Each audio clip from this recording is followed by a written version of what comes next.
পালাবদলের পর রাস্তার জায়গা দখল করে বেআইনি দোকানঘর ভেঙে রাস্তা ফেরালেন স্থানীয় বাসিন্দারা। বারুইপুর থানার পিয়ারি রেল স্টেশন সংলগ্ন এলাকায় দীর্ঘদিন রাস্তার জায়গা দখল করে বেআইনি দোকানঘর তৈরির অভিযোগকে কেন্দ্র করে উত্তেজনা। প্রতিবাদে বিক্ষোভ দেখানোর পাশাপাশি তৈরি হওয়া দোকানঘর ভেঙে ফের রাস্তা তৈরি করলেন এলাকার বাসিন্দারা। স্থানীয়দের দাবি 50 বছরের বেশি সময় ধরে ওই জায়গাটি রাস্তা হিসেবেই ব্যবহার করা হয়ে আসছে। বাম আমল থেকে তৃণমূল সরকারের সময় পর্যন্ত ওই জায়গা দিয়ে এলাকার মানুষ যাতায়াত করছেন।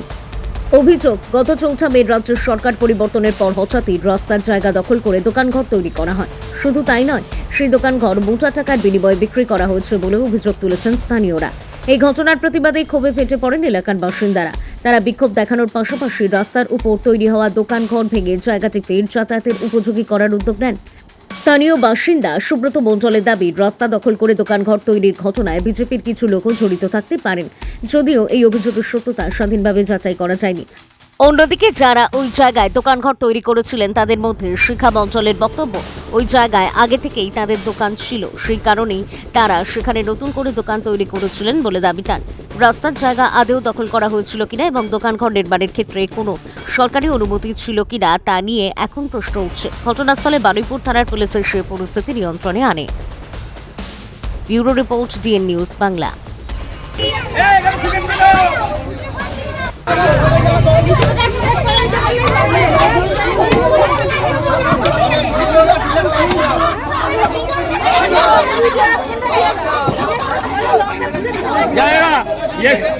थोड़ा 3 जन गरम धोबाई सबाई তুমি যাও বলতে তুমি যাও বলবে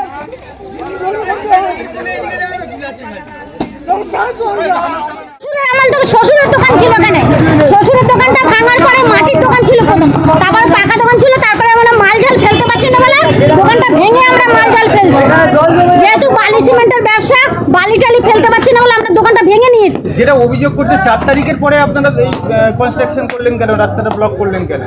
4 তারিখে সিরাজুল মোল্লা বলছে ওনার জায়গা, ঠিক আছে, সিরাজুল মোল্লা বলছে ওনার জায়গা, আমরা বলছি আমার শাশুড়ির জায়গা এখানে আছে, ঠিক আছে, আমাদের নামে সিরাজুল মোল্লা কেসও করেছে, আমরা কেসও ফাইল করে এসেছি। আমরা ওখান থেকে কোর্ট থেকে বলেছে যে না, সিরাজুল মোল্লার জায়গা এখানে নেই, আপনাদেরই জায়গা, ঠিক আছে, আমার শাশুড়ির নামে 3 শতক জায়গা আছে এখানে। নাম কি আমরা? শিখা মণ্ডল। শিখা মণ্ডল। এটা রাস্তা কবে থেকে ছিল? আমরা বহুদিন থেকে দেখে আসছি, এটা রাস্তা সিপিএম আমলে ছিল এটা রাস্তা, তারপরে টিএমসির আমলে এটা আমরা দেখেছি রাস্তা, তারপরে 4 তারিখের পরে হঠাৎ করে দেখছি এখানে দোকানঘর বাঁধা হচ্ছে।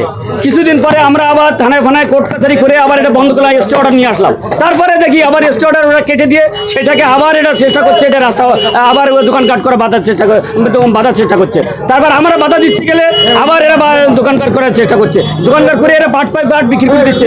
এদের নামে যে 3 শতক জায়গা ছিল, 3 শতকের উপরে 6 শতক জায়গা দখল করে আছে। তাছাড়া এই রাস্তা থেকে আবার দখল করে লোকজনের কাছে বিক্রি করে দিচ্ছে, হাই রেটে বিক্রি করে দিচ্ছে। এখন জমির দাম হাই, দোকানের দাম হাই, একটা দোকান 7 লাখ 8 লাখ 10 লাখ 12 লাখ করে দোকান বিক্রি করে দিচ্ছে রাস্তা থেকে। এটা পিডব্লিউর জায়গায় রাস্তা ছিল বহুদিন ধরে, আমরা আমাদের জন্মদশা থেকে দেখছি এটা রাস্তা। সরকার চেঞ্জ হওয়ার পরে 4 তারিখের পর থেকে এরা দেখছি এটা কমপ্লিট করার চেষ্টা করছে। এখানে পার্টির ইন্ধন আছে, কোনো মানে কিছু কিছু ছেলেবেলে এখানে ইন্ধন দিচ্ছে, তোরা কর, আর এরাও সেই সুযোগে এটা কমপ্লিট করে রাস্তা দোকান কাট। 4 তারিখের পরে বিজেপির লোকজন কিছু থাকলেও থাকতে পারে, বিজেপির লোকজন কিছু থাকলেও। আমরা গ্রামবাসীবৃন্দ, আমাদের কোনো পার্টির লেভেল নেই, আমরা গ্রামবাসীবৃন্দ। আমরা এটা আজকে দেখি ওরা সকালবেলা ভাঙা শুরু করার চেষ্টা করছে, আবার দোকানদার বাঁধার চেষ্টা করছে, তখন আমরা গ্রামবাসী গিফট করে এটা ভেঙে একবার রাস্তা করে দেবো বলে ভেবে। হ্যাঁ, আজকে রাস্তা করে দেবো। নাম কি আপনার? আমার নাম সুব্রত মণ্ডল। দীর্ঘ 25 বছর আমি বসবাস করছি, সেখান থেকে এসে দেখেছি রাস্তা সব একটা কল ছিল সাধারণ মানুষের জন্য এবং গ্রাম প্রতিবেশীর জন্য। পিয়ালি তখন কোনো কল ছিল না, সবাই এই কলটা ব্যবহার করতো। সেই কলটা ভেঙে দেওয়া হয়, প্লাস একটা গাছ ছিল সেটা রিসেন্ট 1-1.5 মাস হচ্ছে গাছটা কেটে দিয়েছে। সাধারণ পাবলিসিটি এবং ভেসেল নেই। সেই জায়গাটা ওনাদের 3 শতক জায়গা, অলরেডি 3 শতক জায়গায়, সেখানে 7 শতক জায়গা ব্যবহার করছে, ঘরটার করে বিক্রি করে দিয়েছে।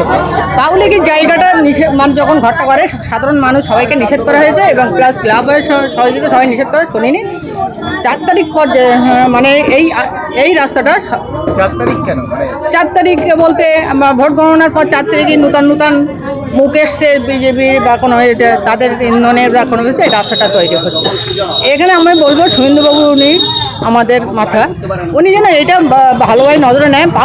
পাবলিক জায়গা যেটা দীর্ঘদিনের রাস্তা, সেটা যেন সাধারণ মানুষ ব্যবহার করতে পারে, যেটা সাধারণ মানুষ এ করতে পারে, এটা যেন। তাহলে বিজেপির ইন্ধনেই কি এই রাস্তা হচ্ছে? আগে বিজেপির লোকজনই কি? না, বিজেপি না, এটা সাধারণ মানুষ থেকে আমরা এই রাস্তাটা করছি। এই যে রাস্তাটা দখল করেছিল 4 তারিখে 4 তারিখ পর মানে আমরা দেখছি যে 4 তারিখ পরে এটা আসছে। আমরা অরিজিনাল আমরা দেখতে চাই এটা কারা আছে। সরকার বদলের পরে হ্যাঁ, সরকার বদলের পর আমরা দেখতে চাই কারা এটা সহযোগিতা করছে। সামনে আসুক তারা, এই আজকের দিনে সবাই সামনে আসুক, পাবলিসিটি হোক তারা, তাদের শক্তিতে এই রাস্তাটা হচ্ছে। দীর্ঘদিন যখন হয়নি, বামফ্রন্টের আমলে হয়নি, টিএমসির আমলে হয়নি, 4 তারিখ পর কেন এই রাস্তাটা হচ্ছে আমরা জনসাধারণ বলতে চাই কেন হচ্ছে সেটা আমরা সাধারণ মানুষ। আপনারা কি সাধারণ গ্রামবাসী? আমরা সমাজ এখানে যা আছি সমস্ত সাধারণ গ্রামবাসী। নাম কি আপনার? দীপিকা নামে পিয়ালি খোলাঘাটার দীপিকা নামে 44 পাটে